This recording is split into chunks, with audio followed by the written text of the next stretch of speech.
დიდი მადლობა, ჩატარდა ჩვენი მეორე შეხვედრა ახალი კოორდინაციის წინააღმდეგობის პლატფორმის, რომელიც კიდევ ერთხელ გავიმეორებ, რაც უკვე ნათქვა მიიქნა, მაგრამ საჭირო არის, რომ ხალხმა კარგად გაიგოს, რომ ეს არის პლატფორმა, რომელიც ღია არის ყველა იმ პროევროპულ პარტიისთვის, ან პარტია, რომელიც შეიქმნება ახლო მომავალში, რომლებიც იზიარებენ ჩვენ მთავარ პრიორიტეტებს, რომელიც არის ერთი ახალი არჩევნები და არა სხვა მოთხოვნა რომელიმე ახალი არჩევნები და სინდისის პატიმრების განთავისუფლება.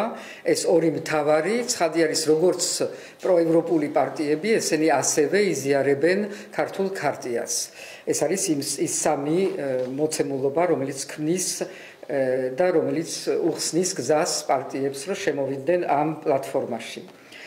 კოორდინაციამ დღეს განიხილა ერთი აქტუალური თემა, რომელიც არის ეგრეთ წოდებული საგამოძიებო კომისიის საქმიანობა და ადამიანების დაბარება და ჩვენ დავაფიქსირეთ კოორდინაციის პოზიცია, რომ არც ერთი აქ შემავალი პოლიტიკური პარტიები არ მიიღებენ მონაწილეობას ამ კომისიაში, რადგან ეს კომისია ერთის მხრივ არის სრულიად არალეგიტიმური, როგორც პარლამენტის მიერ არალეგიტიმურ პარლამენტის მიერ შექმნილი და მეორეს მხრივ, იმიტომ რომ ეს კომისია ემსახურება მხოლოდ და მხოლოდ რუსულ ინტერესებს. ამის რომ არ არსებობს არანაირი საფუძველი იმისი, რომ ვინმე მიიღოს მონაწილეობა.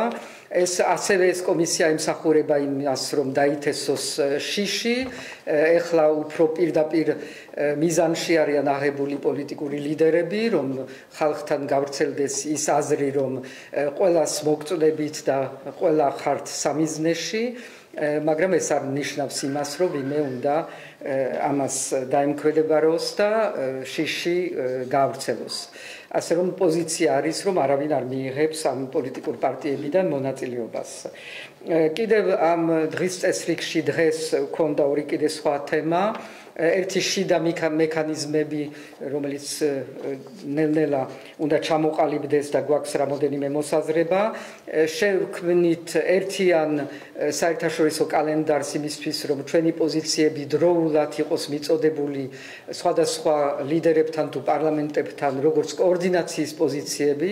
ეს არ იქნება ჩვეულებრივი ნიუსლეტერი, არამედ ჩვენი პოლიტიკური პოზიციების გაჟღერება ყველა ჩვენ პარტნიორებთან.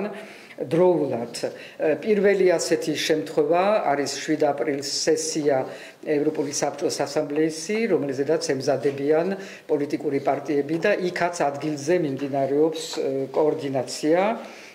ასევე შევქმნით ერთიან ჩვენ საკომუნიკაციო ჯგუფს, რომელიც შექმნის თავის Facebook-ს, თავის Twitter ანგარიშს და ამითი ჩვენ უფრო მარტივად გავავრცელებთ ჩვენ გადაწყვეტილებებს კოორდინაციის შესახებ, რომ ამ კოორდინაციის საქმიანობა და თქვენ ძალიან დიდი მადლობა, რომ ამ ბრიფინგებს ესწრებით, რომ ამ კოორდინაციის საქმიანობა ყველასთვის გასაგები და ხელმისაწვდომი იყოს.